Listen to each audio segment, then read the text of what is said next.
Nu v-am văzut de mult. Profit și eu că e plecat domnul președinte ales și dau și eu niște indicații în seara asta ce să fac. Voi exprima câteva puncte de vedere cu privire la ceea ce se prefigurează a se întâmpla în viața politică, în mod deosebit ce este legat de guvern. Observ în ultimele zile că domnul prim-ministru Victor Ponta a intrat într-o frenezie a formării unui nou guvern pentru a încerca să schimbe impresia, adunând fărâme de peste tot, de pe unde poate. Poate este legitim acest lucru, mai ales pe fondul faptului că UDMR-ul a anunțat și probabil pe 13 va deveni o realitate faptul că se vor retrage de la guvernare. Motive numai de dânsii știute deocamdată sau numai de dânsii declarate. În niciun caz motivul retragerii UDMR-ului nu este legat de sensibilitatea pe care au dobândit-o la votul electoratului. Au fost insensibili de foarte mulți ani ca să devină dintr-o dată insensibili. Dar despre asta vom discuta cu altă ocazie dacă se produce evenimentul.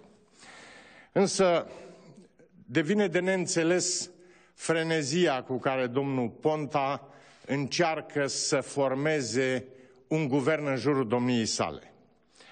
Vreau să spun că politicianul Ponta este complet discreditat în interiorul Uniunii Europene.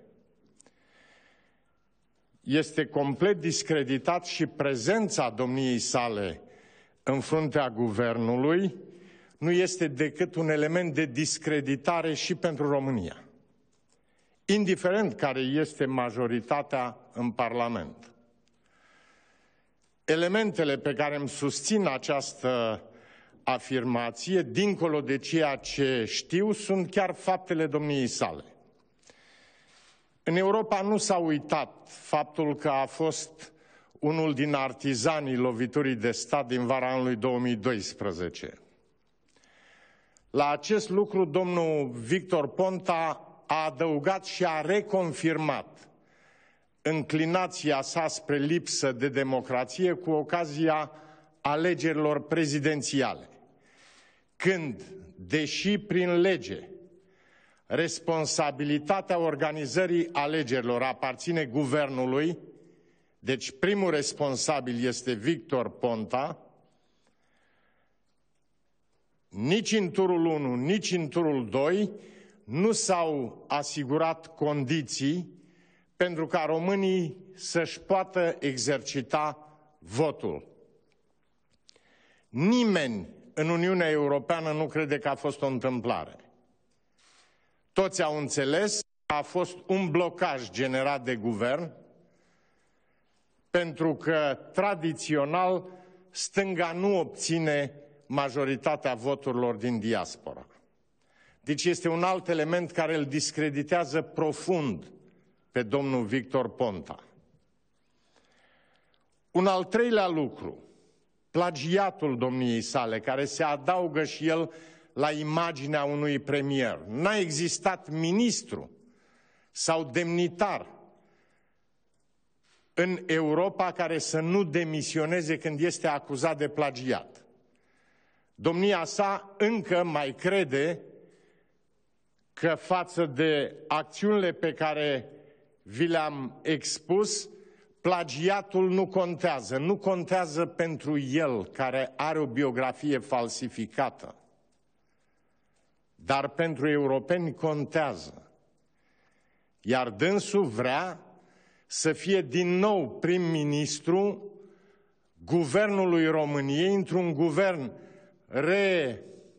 refăcut, să spunem recărpit, în condițiile în care are și acest element în bagajul de aprecieri pe care îl poate primi de la politicienii europeni.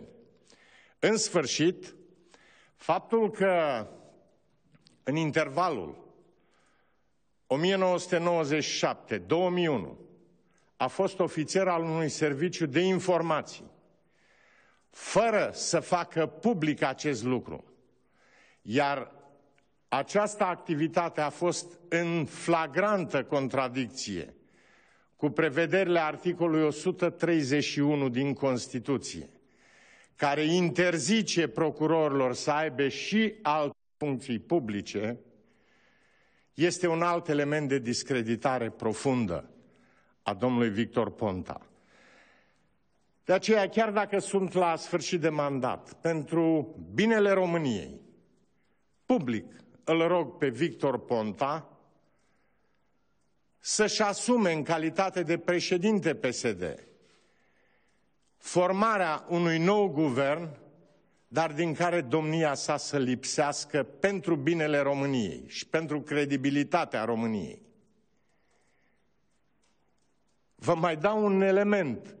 N-ar exista țară în Uniunea Europeană în care, dacă s-ar crea situația de la turul 1 și turul 2 la alegeri prezidențiale, așa cum s-a creat pe 2 și 16 noiembrie, primul ministru să nu demisioneze.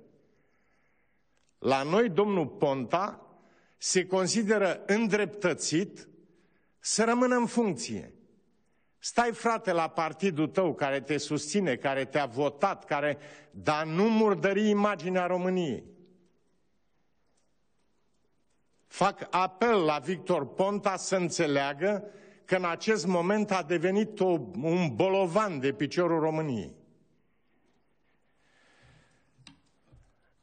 Aș aborda și un element de satisfacție. Am mai făcut-o odată, apreciind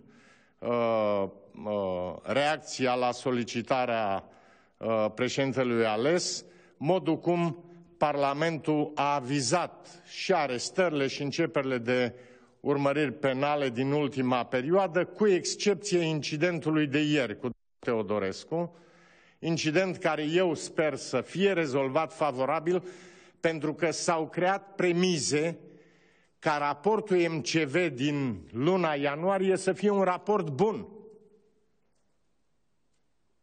Numai că a trebuit să facem și acest pas înapoi cu incidentul cu deputatul PNL Teodorescu de ieri. Deci avem toate șansele să avem un raport MCV bun. Eu știu foarte bine care sunt evaluările pe DNA, pe Înalta Curte, pe DICOT, pe lupta anticorupție. Parlamentul era problema. Au rezolvat-o în cea mai mare parte. Dar ieri au trebuit să facă și un pas înapoi, din păcate. De aceea mă gândesc că poate Parlamentul găsește o soluție să corecteze incidentul de ieri, dacă a fost un incident și nu un element de politică de protejare a vreunui prieten. Aș mai face o remarcă, fără să fie neapărat un atac, dar judecați-o dumneavoastră dacă este în regulă. Acum când se pune problema construcției bugetului pentru anul 2015, am fost foarte interesat să știu dacă, în urma acceptului premierului Victor Ponta de a se încasa doar 200 de milioane de dolari de la Rompetrol din datoria de 580 de milioane, s-a întâmplat ceva. Cu atât mai mult cu cât se stabilise și formarea unui fond de investiții de 1 miliard de euro, din care 80% să fie contribuția kazahilor. Nu numai că nu s-a format fondul de investiții de 1 miliard de euro, dar nici măcar cei 200 de milioane de dolari nu s-au încasat până la momentul la care eu fac declarația. Iar aici domnul prim-ministru Victor Ponta trebuie să-și asume toată responsabilitatea, pentru că l-am prevenit înainte să facă acest lucru.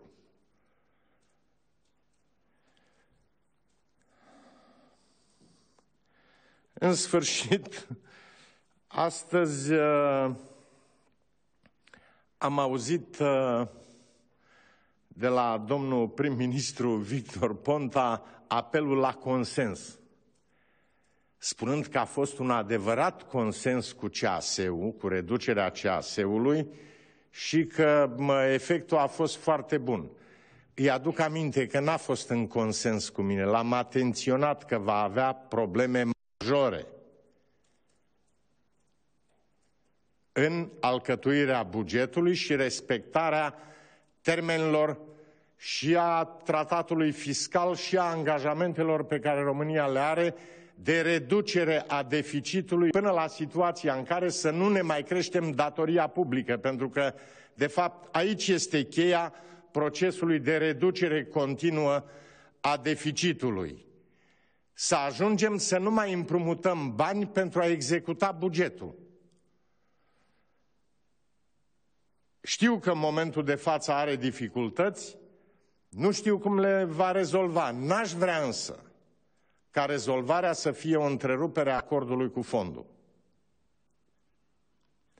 Pentru că România a trecut de mult de faza la care nu era capabilă să ducă până la capăt un acord cu Fondul Monetar Internațional.